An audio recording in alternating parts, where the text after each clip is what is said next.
Okay, so let us continue to another type of DC network theorem. But this network theorem here is one of the most important as well. Aside from the Millman's, Thevenin's, and then next is Norton's. More practical, we could say. Okay, let's define what is Thevenin's theorem. So it states that any linear relationship, two-terminal. So here from Oslo, that the voltage related to current and resistance, that is a linear relationship of a terminal circuit can be replaced by an equivalent circuit, any complex circuit rather here. So it can be applied to a much complex circuit, and then you can get an equivalent circuit which consisting of two parameters, a voltage source VTH and a series resistor RTH. So there are some techniques here in how you will get VTH and RTH. Okay, first of which is, what is VTH? VTH is an open circuit voltage. So when I say an open circuit voltage, you need to get the Thevenin's voltage at a certain terminal with which points A and B. So A and B here is it's like a node points. Can be XY, DC, etc. So we use A and B here. So we need to get the terminal or open circuit voltage at points A and B, whatever method that you can use, and the RTH, or the equivalent resistance, RTH, when independent sources are off or zero. So when I say independent sources or independent source, an example of this is a battery, is an independent source. Another example here is a DC generator, which is an independent source as well. Now, when we go to AC, instead of straight line, it will become a sinusoidal. And the representation is a circle. Okay? So you can get those equivalent resistances, equivalent resistance when you have independent sources are turned off. By the way, on my selected DC network theorem, I will only discuss, since this is the typical problems that is problems on the board exam, is there are more on independent sources, because this will be different if it's not independent source or a diamond shape. It will depend on that is current source, controlled source, or a voltage controlled source. So diamond shape. So those diamond shapes is another case.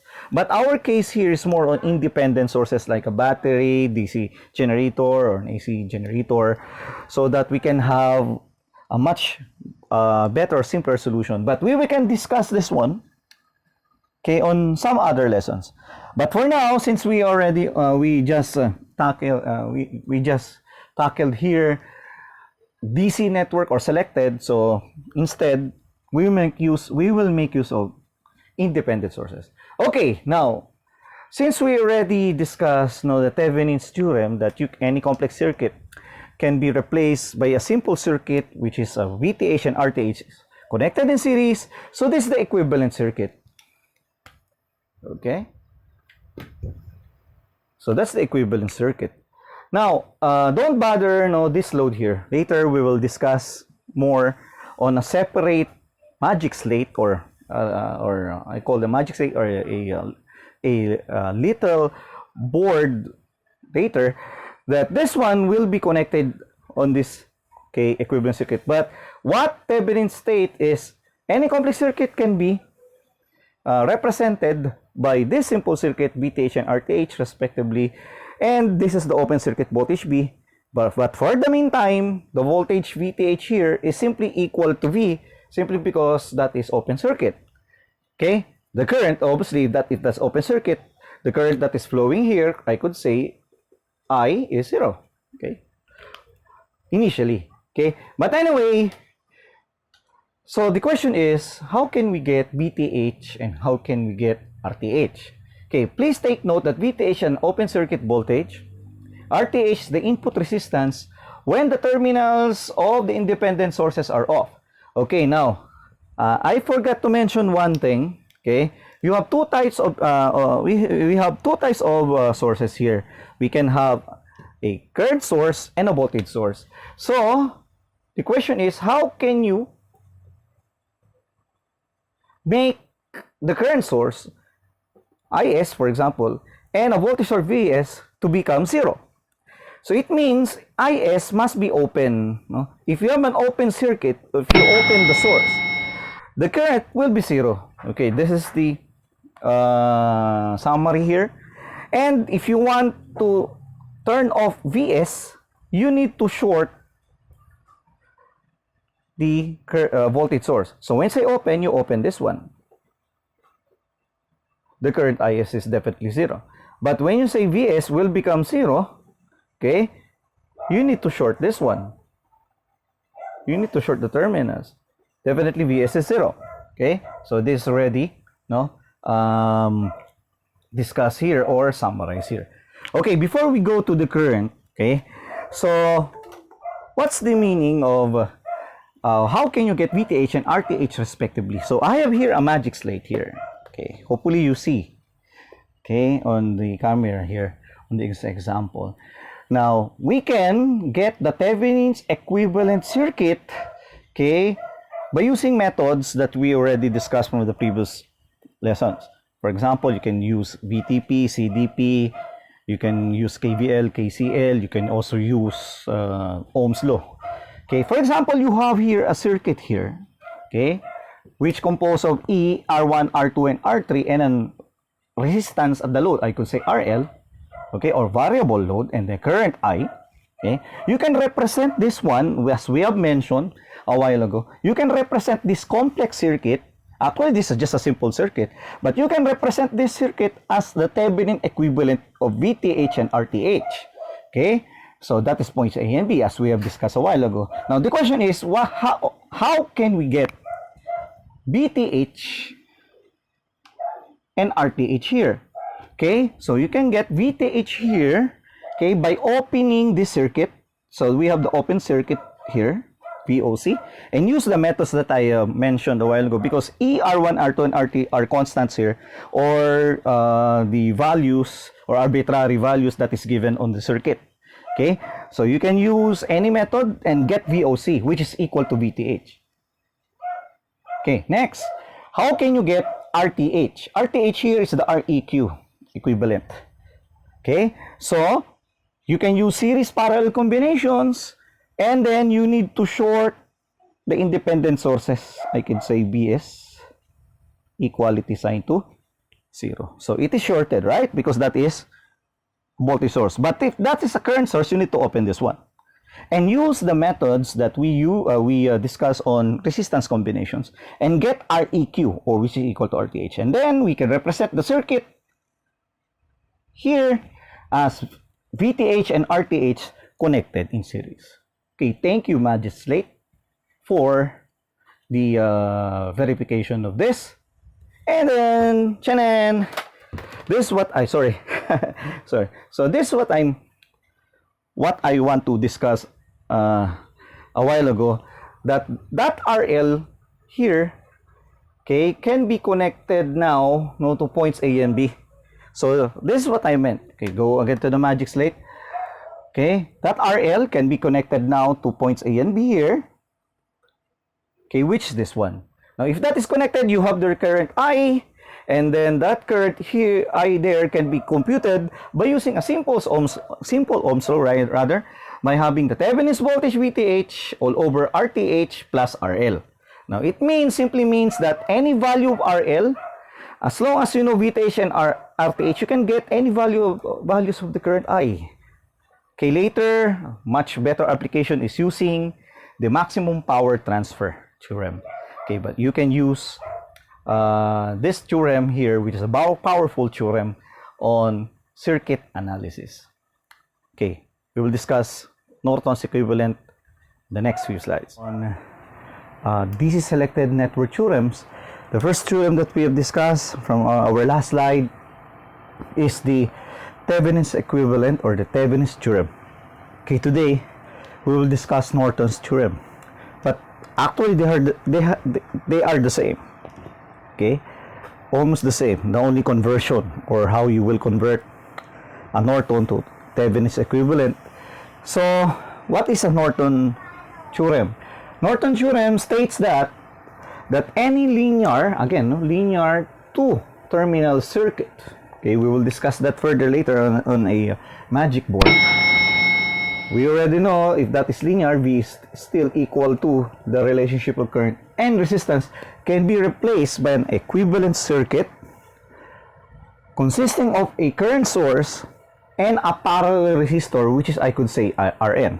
If the Thevenin's equivalent is Vth, or open source voltage, in series with Thevenin's resistance, which is Rth, here the current source will be in parallel now with the Norton's resistance. Here, the Norton resistance can be your Thevenin's resistance because that's the constant parameter. Only the voltage and current, okay, will be dependent, okay, on their corresponding values, but Rth will serve as a constant. Okay, now In is the short circuit current, while the Rn is the equivalent resistance.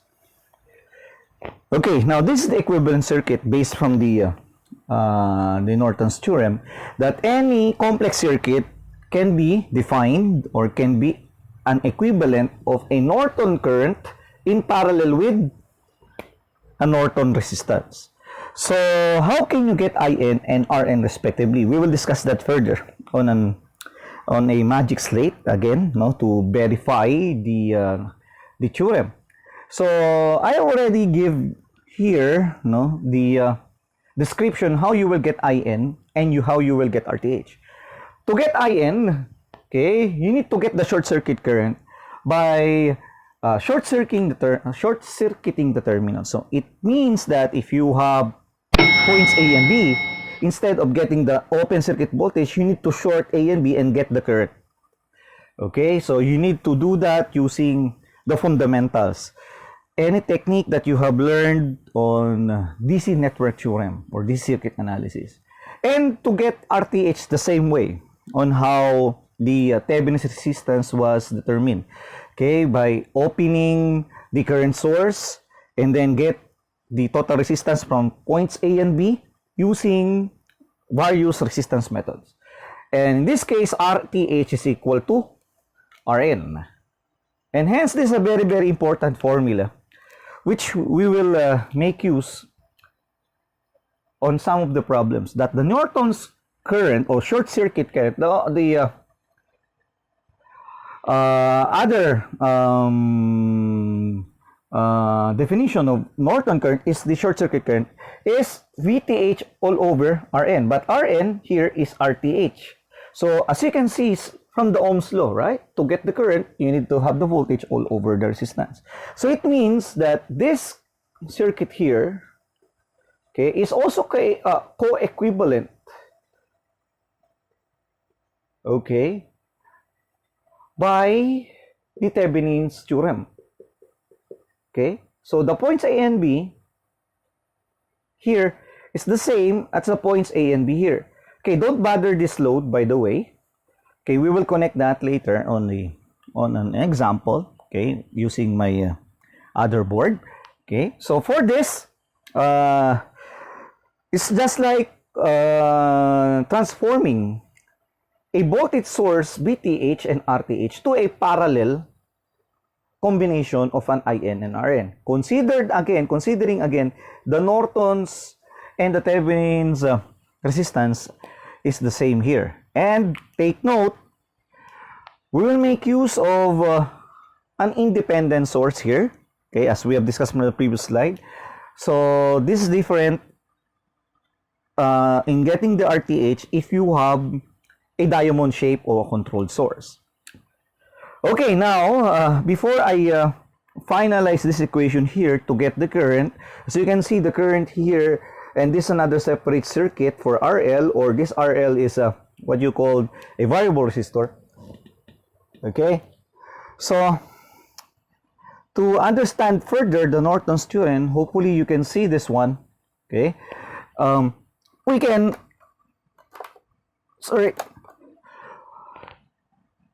get the Norton's equivalent, okay, by having this the same example. The only difference from the last example, from the previous slide from the Thevenins, is this is a current source. Okay, from the last example, that is a DC voltage source. So this is your current I. Okay, here. Okay, the points A and B, terminal points is A and B, is from this variable load. So the question is, how can you get the Norton's equivalent circuit, or the so-called NEC? NEC. Okay, now to get the Nortons here, okay, what we will do is the RL. Okay, we will reserve that later, and you will replace that by a short circuit conductor, or your short circuiting points A and B. So instead of opening it, short circuit points A and B, and later we will have that load, okay, to be connected on the NEC, or on the Norton's equivalent circuit. So from A and B here, get the current, short circuit current IN, using methods, okay, that we have learned now from the basic fundamentals. So now if you get IN here, by using the fundamentals, so R1, R2, and R3 and IS have values, okay. Now how can you get RTH? This is also the same with RN, how can you will get RTH and RN? So from our last discussion, we short circuit, okay, this source here, because that is a voltage source. Now since this is a current source, okay, the current will be 0 if we open the source there, the terminals of the source. So for that, get RTH here at these points A and B, okay, using methods combining parallel or series. Now if you get Rn and In, you have here now the Norton's equivalent circuit as a parallel combination of In and Rn. Now the points A and B there is typically that is open, but to get the current I here, okay, so you will place back, okay, the variable load, which is RL. Okay, you need to connect now the variable to get that current, which is that I. Okay, going back. Okay, thank you, Magic Slate. Okay, going back here in the circuit, we'll make use of that observation. Now that we can now connect these points here, and you can now get current. Now by using Ohm's law to get current, okay, or rather using current divider principle, okay, from what we have discussed from the previous slide, that you can now get the current I here by the total Norton current IN, then the adjacent resistance RTH, and then the combination of RL plus RTH. Now here you can now get various currents I on the load side, because RL here is a variable. The RTH here and the Norton current is already constant. So it means if you have a resistance of 1, for example, okay, 2, 3, 4, and 5, you can now get various currents I. If you have an IN already, a value of IN and RTH respectively, you can now get various currents of I. So the application of this one is more on maximum power transfer, and also on some applications on electrical distribution. So we will discuss maximum power transfer on the next slide. Thank you. Hello. Now we will discuss the last selected DC network theorem, which is the maximum power transfer, or in other words, MPT in terms of abbreviation. Okay, what is MPT, or maximum power transfer? We will make use of the Thevenin's equivalent circuit for this in order to get the maximum power transfer. Okay, because it is much better to make use of the Thevenin's equivalency, which is a series combination of VTH and RTH, in getting the power and analyzing the circuit. Okay, now TEC is useful for this in finding the maximum power to a linear circuit by adjusting the RL. The RL here, as we have mentioned on the previous slides, is the variable resistance, or in electronics, a potentiometer. Okay, now in this you have various loads RL, so any value that can be varying from minimum to maximum. And this looks from this circuit here. This is the circuit from our TEC from our last discussion. So this is the Thevenin's equivalent circuit. Okay, the series combination of VTH and RTH, and we have an open circuit here, A and B, or terminals A and B, but we will connect a variable resistor RL. Okay, for that we can now get the power. Okay, from what we have discussed so far, power is I squared R, or V times I, or V squared over R. But here we will make use of I squared times RL. The power at the load side, we make use of the variable load as your main load. Okay, so to get the current here, by using Ohm's law, VTH over RTH plus RL, VTH over RTH plus RL, or your I, okay, then you square that, times RL. Now we make use of that as our first equation. Now the maximum power transfer states that if we increase the load here, or a potentiometer, from minimum to maximum, there is a tendency that you can get the maximum power, or the peak power here. Okay, and then when you project this one on the x-axis, this is P max versus RL, we can obtain a certain resistance. Okay, for this example, RTH, but we will expect that. So this is the curve of P max and RL, and remember, power is not linear anymore, simply because power now is equal to I squared RL. So you expect this kind of curve, okay, logarithmic curve, and you will have a maximum power at the peak. Now, if you have that power at that maximum power at that peak point here, what is the resistance? Now, you can use your calculus here. We will become very handy, the maxima minima theorem. Now, that you need to differentiate the power with respect to RL. So it means your P here and this equation here, okay, you need to differentiate that with respect to RL. And you need to set the answer to 0 to get the maximum and minimum, or the maxima minima. Now, in that case, by simplifying, do the math. I will not do the derivation anymore. That point there is your RL simply equal to RTH. So it means, in other words, final definition of maximum power, a much clearer one, that maximum power transfer is transferred to the load when the resistance RL equals to the Thevenin's resistance. So we have techniques on how to get RTH. Okay, we discussed that one, no, from our previous slide, as seen from points A and B.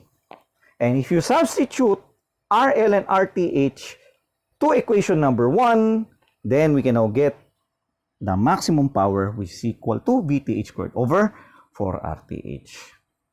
Okay, these two equations are very important. Now, since we already discussed the theorems, we will solve some problems.